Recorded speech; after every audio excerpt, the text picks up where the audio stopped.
नमस्कार दोस्तों, डेट है आज की 15 दिसंबर 2021 और स्वागत है आपका एटोएल डिस्कशन में।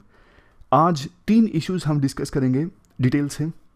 सबसे पहले हम नेशनल मोनेटाइजेशन पाइपलाइन से संबंधित जो आर्टिकल है ना, ये डिस्कस करेंगे।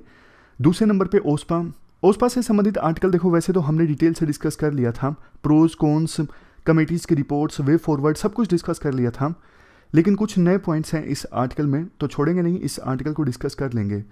यहाँ पे मिसोजनी से संबंधित आर्टिकल है। सीबीएसई के 10वीं के इंग्लिश के पेपर में एक काफ़ी ज़्यादा कंट्रोवर्शियल पैराग्राफ आया, तो जिसकी वजह से बहुत सारी पॉलिटिकल पार्टीज़ ने सरकार को क्रिटिसाइज़ किया। बाद में सीबीएसई ने माफ़ी मांग ली, तो ये आर्टिकल भी हम डिस्कस करेंगे। अब देखो, कोर्ट्स तो हमने बहुत सारे डिस्कस कर लिए हैं, कुछ रेलेवेंट डेटा, अच्छी लाइन्स और एथिक्स के एग्जाम्पल्स, वो अब हम डिस्कस करते हैं ताकि आंसर्स में आप वैल्यू एडिशन कर सको। देखो, कोर्ट के बारे में ना एक चीज़ आपको बोलूँ, काफ़ी सारे कोर्ट्स हमने डिस्कस किए। कोर्ट्स जब आप ऐसे में डालो ना, तो नेचुरल लगना चाहिए। ऐसा नहीं कि एग्जामिनर को लगे अगर धक्के से इसने डाल दिए कोर्ट डालने के लिए, मतलब आर्टिफिशियल से लग रहे हैं, आप कोई सेंस नहीं बन रहा है, बस आपने कोर्ट डालने के लिए कोर्ट डाल दिया, फिर एग्जामिनर को ना ये चीज़ें अच्छी नहीं लगती। तो इसके लिए आपको प्रैक्टिस करनी होगी कि फ्लो में कोर्ट जो है वो आप लिख दो। चलो, आज ट्रांसजेंडर से संबंधित कुछ डेटा है। सेंसस 2011 के अनुसार हमारे देश में ट्रांसजेंडर्स की पॉपुलेशन है 0.04%, यानी टोटल 4,87,803। बच्चों की बात करें, 55,000 बच्चे ऐसे हैं जिनको उनके पेरेंट्स के द्वारा ट्रांसजेंडर आइडेंटिफाई किया गया है। ये तो देखो डॉक्यूमेंटेशन की बात है, आपको भी पता है ट्रांसजेंडर्स की डॉक्यूमेंटेशन हमारे देश में अच्छे से नहीं होती, और बहुत सारे जो पेरेंट्स हैं वो आखिर तक इस बात को स्वीकार करते ही नहीं है कि हमारे जो बच्चे हैं वो ट्रांसजेंडर्स हैं, क्योंकि समाज में स्टिग्मा इतना ज़्यादा अटैच है, तो इस वजह से पेरेंट्स जो हैं वो इन चीज़ों को छुपा के रखते हैं। और ट्रांसजेंडर्स जो हैं वो बहुत सारे हेल्थ इश्यूज फेस करते हैं, जैसे HIV। तो ये कुछ डेटा है ना, फिगर्स जो हैं वो आप इस्तेमाल कर सकते हो जब ट्रांसजेंडर्स के बारे में आपको कुछ लिखना हो। ऐसा लगेगा एग्जामिनर को कि हाँ, बच्चे ने डिटेल से पढ़ा है, डेटा भी इसको पता है। अदरवाइज पॉइंट्स तो मुझे पता है आप बहुत सारे लिख दोगे ट्रांसजेंडर्स के बारे में। खैर, चलिए डिस्कशन स्टार्ट करते हैं। फर्स्ट इंपॉर्टेंट आर्टिकल PSUs के रिवैम्पिंग से संबंधित है। रिवैम्पिंग मतलब PSUs का उद्धार, उनको फिर से प्रॉफिटेबल बनाना, उनका कायाकल्प करना। आप GS पेपर 3 के इस टॉपिक से आर्टिकल को रिलेट कर सकते हो। क्या कंटेक्स्ट है? देखो, कुछ महीने पहले सरकार ने अपना एक प्रोग्राम लॉन्च किया, नेशनल मोनेटाइजेशन पाइपलाइन। आप बताइए क्या था इस प्रोग्राम में? देखो, इस प्रोग्राम में ये था, PSUs की ऐसी एसेट जो या तो देखो अभी तक अनयूटिलाइज्ड है या फिर पूरी तरह से यूटिलाइज्ड नहीं है, उनका इस्तेमाल किया जाएगा सरकार के द्वारा रेवेन्यू जनरेट करने के लिए। जैसे एयरपोर्ट की कुछ ज़मीन है, वो किसी प्राइवेट कंपनी को लीज पर दे दी, अब फिर वो प्राइवेट कंपनी एयरपोर्ट की उस ज़मीन का इस्तेमाल करेगी अपने हिसाब से। हो सकता है कि एक और रनवे उस प्राइवेट कंपनी के द्वारा बना लिया जाए, कुछ भी वो यूज़ करे। सरकार के लिए तो वो ज़मीन बेकार पड़ी थी ना, अनयूटिलाइज्ड थी, तो सरकार ने अब उसे लीज पर दे दिया किसी प्राइवेट कंपनी को, और प्राइवेट कंपनी उसे सरकार को इसके लिए पैसा दे रही है, रेवेन्यू दे रही है। तो ये सिर्फ एक एग्जाम्पल है। ये मकसद था नेशनल मोनेटाइजेशन पाइपलाइन लॉन्च करने का, कि ऐसी एसेट सरकार की जो अभी या तो अंडर यूटिलाइज्ड है या फिर यूटिलाइज्ड है ही नहीं, उसका इस्तेमाल करना रेवेन्यू जनरेट करने के लिए। सरकार ने लक्ष्य रखा था कि 6 लाख करोड़ का रेवेन्यू हम जनरेट करेंगे ऐसी एसेट से, अलग अलग सेक्टर्स में मिला के, railways, power, oil and gas, pipeline, telecom, civil aviation, shipping, ports, waterways, mining, food and public distribution, coal, housing and urban affairs, stadium and sports complexes. 6 lakh crore का रेवेन्यू जनरेट किया जाएगा आने वाले 4 सालों में। नीति आयोग का ये मानना है, सरकार का ये जो प्रोजेक्ट है ना, नेशनल मोनेटाइजेशन पाइपलाइन, इसके थ्रू प्राइवेट कंपनीज इन्वेस्टमेंट करेंगी। यानी अभी तक प्राइवेट कंपनीज ने जो पैसा अपने पास रख रखा था वो इन्वेस्टमेंट के रूप में बाहर आएगा। इससे देश में इकोनॉमिक एक्टिविटीज़ ज़्यादा होंगी, एम्प्लॉयमेंट के नए अवसर पैदा होंगे। यानी ये सबके लिए विन विन सिचुएशन है। ये सब तो होगा ही, ऊपर से सरकार को जो रेवेन्यू मिलेगा 6 लाख करोड़ का, उसका इस्तेमाल सरकार करेगी नए इंफ्रास्ट्रक्चर के प्रोजेक्ट्स इस्टाब्लिश करने के लिए। तो राइटर यहां पर देखो एक बहुत इंपॉर्टेंट बात बोलते हैं। राइटर कहते हैं, देखो आप इस रेवेन्यू से ना नए इंफ्रास्ट्रक्चर के प्रोजेक्ट्स इस्टेब्लिश करोगे, अच्छी बात है, बट जब तक आप ना इंट्रोस्पेक्शन नहीं करोगे कि आज पीएसयू की ऐसी दयनीय हालत हुई क्यों कि आपको पीएसयूज की एसेट्स को लीज पर देना पड़ रहा है प्राइवेट कंपनीज को। समझ रहे हो ना? रेलवेज है, एयरपोर्ट्स है, जो भी हमने अभी सेक्टर्स डिस्कस किए, क्या इन सेक्टर्स में जो पीएसयूज हैं अपने आप को ठीक से मैनेज नहीं कर पा रहे हैं कि उनकी जो एसेट्स है अब प्राइवेट कंपनीज को लीज पर देनी पड़ रही है? तो ये पीएसयूज अपने आप को ठीक से मैनेज क्यों नहीं कर पाए? ये इंट्रोस्पेक्शन करने की जरूरत है। जब तक देखो इंट्रोस्पेक्शन नहीं होगा ना, फिर फायदा क्या? नए जो रेवेन्यू जनरेट होगा उससे सरकार नया इंफ्रास्ट्रक्चर क्रिएट करेगी, हो सकता है नया पीएसयू क्रिएट कर दे, या फिर उन्हीं पीएसयूज में सरकार पैसा लगाएगी, बाद में उसी एसेट को फिर से लीज पर दिया जाएगा। भैया आप पीएसयूज की कार्यप्रणाली ठीक करो ना, कि प्राइवेट कंपनीज को लीज पर देने की जरूरत ही ना पड़े और पीएसयूज ठीक से अपना काम कर सके, सरकार को खुद ही रेवेन्यू कमा के दे सके, बजाय इसके कि प्राइवेट कंपनीज को पीएसयू की जो एसेट्स है वो लीज पर देनी पड़े। इसके बाद कुछ डेटा है 2020-21 की जो एनुअल रिपोर्ट है ना डिपार्टमेंट ऑफ पब्लिक एंटरप्राइजेस की, ये कहती है हमारे देश में 256 operationally run central public sector undertakings हैं, जो कि देखो 1 मिलियन यानी 10 लाख लोगों को रोजगार देते हैं, और नेट प्रॉफिट रहा इनका 2019-20 फाइनेंशियल ईयर में 93,294। इनमें से 96 जो पीएसयूज है ना उनको रत्न स्टेटस दिया गया है, 72 को मिनी रत्न का स्टेटस दिया गया है, 14 को नवरत्न का और 10 को महारत्न का। इसके बाद रीजंस की बात की जाती है कि जो पब्लिक सेक्टर एंटरप्राइजेज हैं वो फेल क्यों हो जाती हैं। देखो सबसे पहला तो रीजन है कॉस्ट ओवररन। कॉस्ट ओवररन का क्या मतलब है? मान लीजिए देखो सरकार को क्या बनाना था कि जो भी पीएसयू रेलेवेंट है उसको बनाना था कोल का थर्मल पावर प्लांट, 2 साल के अंदर अंदर थर्मल पावर प्लांट बनाना था, और तय हुआ था कि कॉस्ट लगेगी कितनी, एग्जाम्पल मान लीजिए 400 करोड़। लेकिन हुआ क्या, 2 साल के अंदर ये थर्मल पावर प्लांट तैयार नहीं हो उसका। रीजन कोई भी मान लीजिए, इन्वायरमेंट क्लियरेंस टाइम पर नहीं मिला, या फिर सरकार की तरफ से समय पर फंड्स रिलीज नहीं हुए, तो 2 साल लगने थे, लग गए 5 साल या फिर 6 साल। टोटल लागत जहां आनी थी 400 करोड़, टोटल लागत आ गई 1200 करोड़। और जब तक ये बना तब तक देखो रिन्यूएबल एनर्जी जो है वो भी चरम पर आ गई थी, रिन्यूएबल एनर्जी काफ़ी सस्ती हो गई थी। तो फिर जिस सोच के साथ ये थर्मल पावर प्लांट बनाया जाना था ना, वो सोच तो इररिलेवेंट हो गई ना, वो सोच उतनी इनसिग्निफिकेंट नहीं रह गई, सिर्फ इस वजह से कि जिस लागत से ये प्रोजेक्ट बनना था उस लागत से नहीं बन सका। 800 करोड़ या 1000 करोड़ ज़्यादा लग गए, तो फायदे के बजाय अब नुकसान हो गया। ये चीज़ें बहुत होती हैं पीएसयूज में। आजकल देखो प्राइवेट कंपनीज में ये चीज़ें नहीं होती। पहले आपने देखा होगा जब हम छोटे बच्चे होते थे तो उस समय रोड बन रहा है तो रोड बन ही रहा है, कोई फ्लाईओवर बन रहा है तो कई कई सालों तक बन रहा है। आजकल ऐसा नहीं होता। आजकल सरकार प्राइवेट कंपनीज को स्ट्रिक्ट टाइमलाइन दे देती है कि 2 साल के अंदर अंदर भैया आपको ये बनाना है, अदरवाइज आप पे फाइन लगेगा, पेनल्टी लगेगी, आपको पैसा कम मिलेगा। आप देखिएगा पार्लियामेंट की बिल्डिंग जो अभी बन रही है ना, टाटा बना रही है, देख लेना टाइम से पहले बन जाएगी। लेकिन देखो पीएसयूज के साथ ऐसा नहीं होता, उनको कोई चिंता नहीं होती, ज़्यादा से ज़्यादा सरकार उनको ट्रांसफ़र कर देती है जो अधिकारी होते हैं पीएसयूज के, तो डिले बहुत ज़्यादा हो जाता है पीएसयूज में। और भी रीजंस हैं।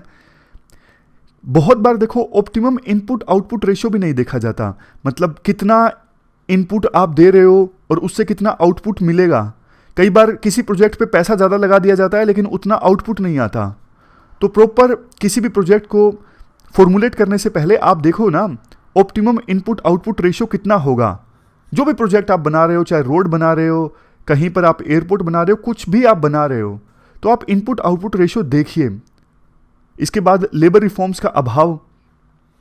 नेक्स्ट, विभिन्न डिपार्टमेंट्स और मिनिस्ट्रीज के बीच कोऑर्डिनेशन नहीं होता, poor decision making, ineffective governance, government का कंट्रोल काफ़ी ज़्यादा होता है। तो ये कुछ रीजंस हैं जिसकी वजह से पीएसयूज जो है ना अच्छे से काम नहीं कर पाते, उनकी जो एसेट है वो अंडर यूटिलाइज रह जाती है या फिर यूटिलाइज हो ही नहीं पाती। इस चीज़ को एड्रेस करने के लिए सरकार ने कुछ कदम भी उठाए हैं, जैसे हाल ही में प्रधानमंत्री गति शक्ति नेशनल मास्टर प्लान लॉन्च किया गया था। ये एक मल्टी मॉडल कनेक्टिविटी प्रोजेक्ट है जो प्रधानमंत्री मोदी के द्वारा लॉन्च किया गया था। इस प्रोजेक्ट में देखो 16 जो मिनिस्ट्रीज हैं कनेक्टिविटी से संबंधित है, जैसे रेलवे, रोडवेज, ये मिल के काम करेंगी। कोऑर्डिनेशन और प्लानिंग मिल के किया जाएगा ताकि जो इंफ्रास्ट्रक्चर प्रोजेक्ट्स हैं उनका ठीक से एग्जीक्यूशन हो सके। ये डिजिटल प्लेटफॉर्म है जहाँ पे ये सारी मिनिस्ट्रीज या डिपार्टमेंट्स आपस में इंफॉर्मेशन शेयर करेंगे ताकि एक एनालिसिस के आधार पर डिसीजन लिया जा सके। और जो प्रोजेक्ट्स इस्टेब्लिश हो रहे हैं ना, जिनसे एक मिनिस्ट्री नहीं बल्कि 4-5 मिनिस्ट्रीज का लेना देना है, जैसे देखो 4 धाम का प्रोजेक्ट है जिसमें रोड चौड़ी करनी है, इसमें डिफेंस मिनिस्ट्री के भी स्टेक्स हैं, ट्रांसपोर्ट मिनिस्ट्री के भी स्टेक्स हैं, इन्वायरमेंट मिनिस्ट्री के भी स्टेक्स हैं, हो सकता है टूरिज्म मिनिस्ट्री के भी स्टेक्स हैं।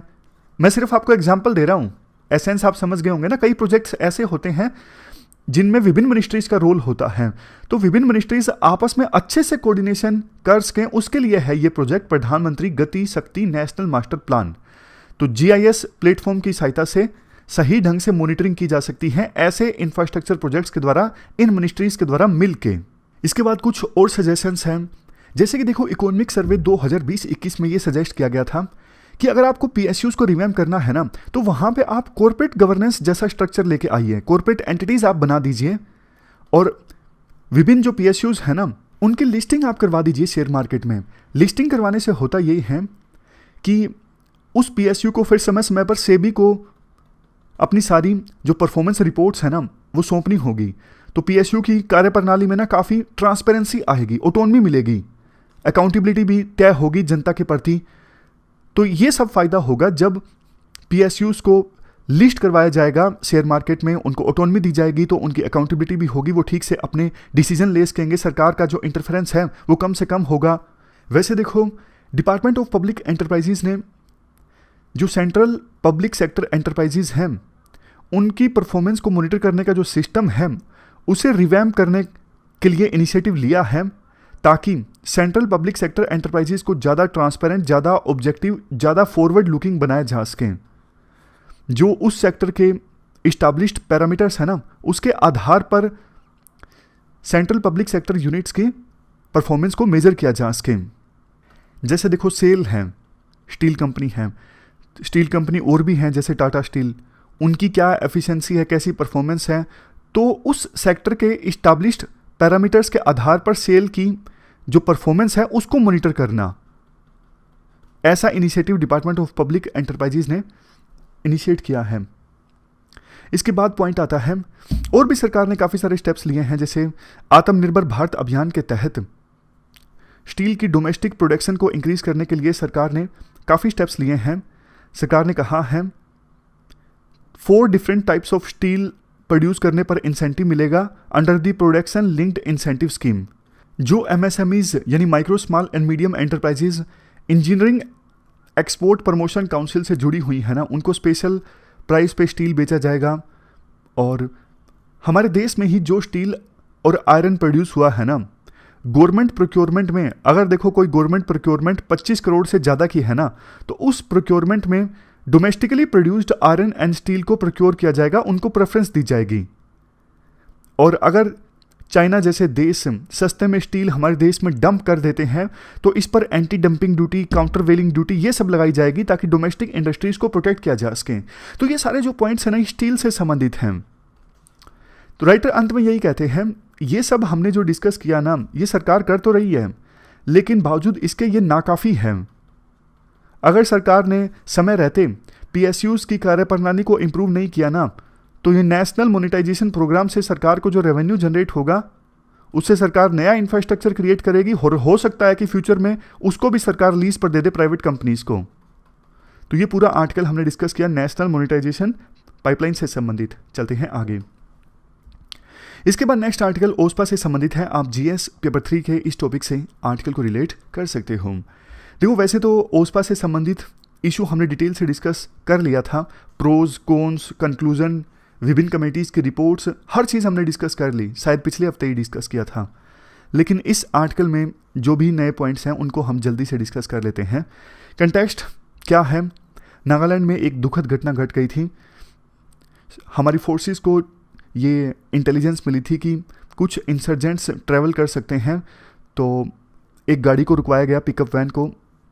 गाड़ी रुकी नहीं, तो इसके बाद फायर ओपन कर दिया सिक्योरिटी फोर्सेस के द्वारा, और उसमें शुरुआत में 6-7 सिविलियंस की डेथ हो गई। बाद में प्रोटेस्ट किया गया उनके द्वारा, फिर प्रोटेस्टर्स के खिलाफ फिर से फायरिंग कर दी गई, उसमें और 6-7 सिविलियंस की डेथ हो गई। ऐसे करके टोटल 14 सिविलियंस और एक जवान की डेथ हो गई इस पूरे इंसिडेंट में।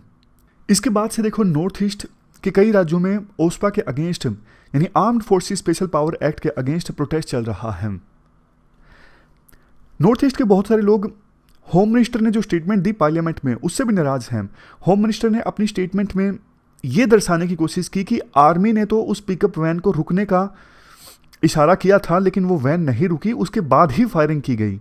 लेकिन राइटर कहते हैं कि भैया पहली तो बात लोकल पुलिस को सूचित नहीं किया गया था इस ऑपरेशन में। दूसरी चीज़ मतलब वार्निंग दी जा सकती थी। ऐसा नहीं कि ये इंसिडेंट बॉर्डर पर घटित हुआ, इंडिया म्यांमार बॉर्डर पर, ये काफ़ी आगे घटित हुआ। तो सिर्फ कोई पिकअप वैन ना रुके, कुछ मिसकम्युनिकेशन हो जाए तो क्या आप गोली चला दोगे, इस प्रकार से सिविलियंस की डेथ चली जाएगी। नेक्स्ट पॉइंट राइटर ये बोलते हैं देखो ये कोई आइसोलेटेड इंसिडेंट नहीं था, इससे पहले भी जब से ओस्पा लगा है 1958 में नॉर्थ ईस्ट में, उसके बाद से ही बहुत सारे सिविलियंस की डेथ हो चुकी है इस एक्ट के कारण। क्योंकि इस एक्ट की सहायता से जो सिक्योरिटी फोर्सेज हैं उनको इम्यूनिटी मिलती है अपने ऑपरेशंस के लिए, इस वजह से वो कई बार इस प्रकार की घटना जो है वो हो जाती है। बहुत सारी इस प्रकार से जो सिविलियन किलिंग्स हुई वो अनपनिश्ड रही नागालैंड में सिर्फ इसी एक्ट के कारण। एक बुक है Nagaland and India, the blood and the tears, काका इरालू की ये बुक है। इस बुक में वो बताते हैं जो एक्स्ट्रा जुडिशियल किलिंग्स हुई और आरोपियों को सज़ा नहीं मिल सकी इस एक्ट की वजह से, उन सब का डॉक्यूमेंटेशन है इस बुक में। इसके बाद कुछ पर्टिकुलर इंसिडेंट्स का जिक्र किया जाता है, जैसे 1995 में 9 जो इनोसेंट सिविलियंस थी उनको मार दिया गया सीआरपीएफ के द्वारा इम्फाल में, जो मणिपुर की राजधानी है, रिम्स हॉस्पिटल के सामने। 2000 में 10 सिविलियंस को मार दिया गया 8वीं असम राइफल्स एट दी मालोम लेकई में। एक ब्लास्ट हुआ था इम्फाल के तुलीहाल एयरपोर्ट में, उसके बाद यह घटना घटित हुई। इसी घटना के बाद 16 साल तक लगातार फास्ट किया गया इरोम शर्मिला के द्वारा। मणिपुर हाईकोर्ट ने बाद में डिक्लेयर किया कि जिन लोगों को मारा गया था 8वीं असम राइफल्स के द्वारा वो इनोसेंट थे और उनकी फैमिलीज के लिए कंपनसेशन का भी ऐलान किया गया मणिपुर हाईकोर्ट के द्वारा।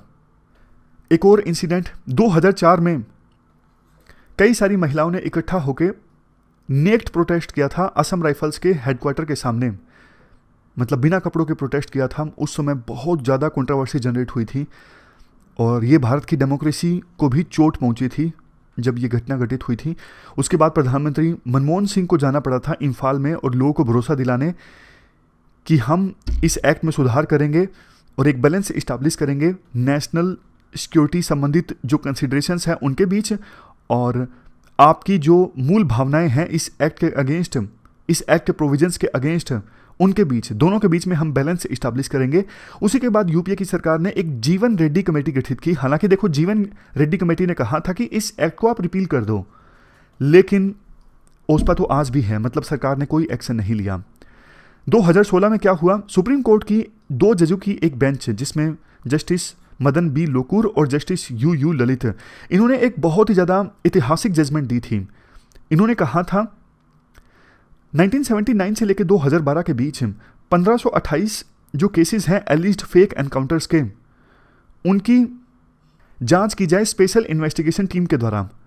मतलब कि जांच देने का आदेश दिया सुप्रीम कोर्ट ने। सोच के देखिए, अब आपको लगा होगा अरे ओस्पा है तो फिर जांच का आदेश कैसे हो सकता है, तो यही तो सुप्रीम कोर्ट ने कहा था ना। इसीलिए ऐतिहासिक जजमेंट है कि फोर्सेस को जो इम्यूनिटी मिलेगी ना इस एक्ट से, वो क्रिमिनल कोर्ट के ट्रायल से नहीं मिलेगी। तो कोर्ट ने आदेश दे दिया कि जो भी ये एलिज्ड फेक एनकाउंटर्स है ना, इनकी स्पेशल इन्वेस्टिगेशन टीम के द्वारा जांच की जाए। उसके बाद देखो असम के इंसिडेंट्स का भी जिक्र किया जाता है। 1990 के बाद से ही यहाँ पे ओस्पा है और बहुत बार जो सिविलियंस हैं उनकी जान जा चुकी है सिक्योरिटी फोर्सेस के ऑपरेशंस में। तो कुल मिला के देखो राइटर यही बोलना चाहते हैं अलग अलग इंसिडेंट्स का वर्णन करके कि ओस्पा जो है उसको हटा देना चाहिए नॉर्थ ईस्ट से। और सेंट्रल गवर्नमेंट ने वैसे इस इंसिडेंट पर रिग्रेट जाहिर किया है। राइटर कहते हैं रिग्रेट से क्या होगा, रिग्रेट इनफ नहीं है, आप इस armed forces special power act है ना, इसको रिपील कर दो, वो सही रहेगा। तो ये पूरा आर्टिकल हमने डिस्कस किया armed forces special power act से संबंधित। इसके बाद नेक्स्ट आर्टिकल सीबीएसई के क्वेश्चन पेपर में, सीबीएसई के 10th के क्वेश्चन पेपर में मिसोजिनी से संबंधित है। आप जीएस पेपर 2 के इस टॉपिक से आर्टिकल को रिलेट कर सकते हो। देखो जो सीबीएसई का 10th का इंग्लिश का पेपर था ना, उसमें एक पैराग्राफ ऐसा आया जिसपे काफ़ी ज़्यादा ट्रबल करने वाली लाइन्स हैं, जैसे कि ये लिखा हुआ है, women gaining independence is the main reason for a wide variety of social and family problems. आज के समय में बहुत सारी जो सोशल प्रॉब्लम्स या फिर फैमिली प्रॉब्लम्स है ना, उसके लिए महिलाएं जो अब इंडिपेंडेंट होती जा रही हैं, ये चीज़ रिस्पॉन्सिबल है, ऐसा लिखा हुआ था। तो ये रिग्रेसिव और सेक्सिस्ट स्टांस है, ये मिसोजिनी है। मिसोजिनी मतलब डिसलाइक अगेंस्ट द वुमन। ये सीबीएसई के 10वीं के जो इंग्लिश का पेपर था ना, उसमें इंग्लिश के एक पैराग्राफ में था ये सारी लाइनें। और भी देखिए, वाइफ का जो इमांसिपेशन हुआ है ना, वाइफ की जो मुक्ति हुई है, इसकी वजह से पेरेंट्स की जो अथॉरिटी है चिल्ड्रंस के ऊपर वो कम हो गई है। तो जब देखो ये पैराग्राफ पब्लिक के सामने आया ना, तो पार्लियामेंट में जो कांग्रेस की अभी कार्यकारी चीफ हैं सोनिया गांधी, उनके द्वारा ये इशू रेज किया गया। पहले तो सीबीएसई का जो रवैया था वो टाल मटोल का था, लेकिन पार्लियामेंट में जब ये इशू रेज किया गया, तब उसके बाद एकदम से सीबीएसई ने माफ़ी मांगी और कहा कि हम रिव्यू करेंगे कि हमारी जो क्वेश्चन सेटिंग प्रोसेस है उससे ये जो पैराग्राफ है वो कैसे छूट गया, हम माफ़ी चाहते हैं, ऐसा सीबीआई ने बोला। ऊपर से देखो, पैराग्राफ के बाद जो क्वेश्चंस होते हैं ना, जैसे हमारे सीसेट में भी होते हैं, तो उसमें एक चॉइस ये था कि टोन क्या है इस पैसेज की। उसमें से एक चॉइस ये थी कि writer takes a light hearted approach to life. क्या ये लाइट हार्टेड अप्रोच है? क्या बच्चे क्या सीखेंगे इस पैराग्राफ से, उनकी सोच कैसे बनेगी? राइटर ये बोलते हैं। ऑलरेडी देखो, कोविड की वजह से जो सिलेबस है क्लास 9 से लेकर 12वीं तक का, वो 30% कम हो गया है। मतलब सोशल साइंस और ह्यूमैनिटीज़ के सब्जेक्ट्स में बहुत सारे जो इश्यूज हैं ना, वो बच्चे नहीं सीख पाएंगे, जैसे federalism, citizenship, nationalism, secularism, democracy, diversity. ये इतने इंपॉर्टेंट इश्यूज हैं, बच्चे सीख नहीं पाएंगे क्योंकि कोविड के कारण सिलेबस कम कर दिया। ऊपर से फिर ऐसी ऐसी चीज़ें, मिसोजिनी सिखाई जा रही हैं। मिसोजिनी जो देखो कोई नई चीज़ नहीं है, ये बहुत पहले से गाँव में, ऐसे एरियाज़ में जहाँ एजुकेशन का अभाव है, वहाँ पे मिसोजिनी की झलक देखने को मिलती है। लेकिन स्कूल में इस प्रकार से सिस्टमेटिक ढंग से मिसोजिनी का देखने को मिलना, ये काफ़ी ज़्यादा हैरानी की बात है। बहुत सारी लड़कियां देखो कई सारे रीजंस के कारण स्कूल से ड्रॉप आउट कर देती हैं, जैसे स्कूल्स में टॉयलेट फैसिलिटीज़ का अभाव, फोर्स्ड लेबर, मैरिज। बावजूद इसके इस प्रकार की एजुकेशन में स्टीरियोटाइपिंग देखने को मिलना, ये गलत है। सीबीएसई न जाने क्या मैसेज भेजना चाहती थी कि इस प्रकार से इंग्लिश का पेपर सेट किया गया। तो ये हमने पूरा आर्टिकल डिस्कस किया मिसोजिनी से संबंधित, और हमारी आज की इस डिस्कशन में इतना ही है। आज 3 इश्यूज़ थे जिनको हमने डिटेल से डिस्कस किया। Thank you very much for discussion.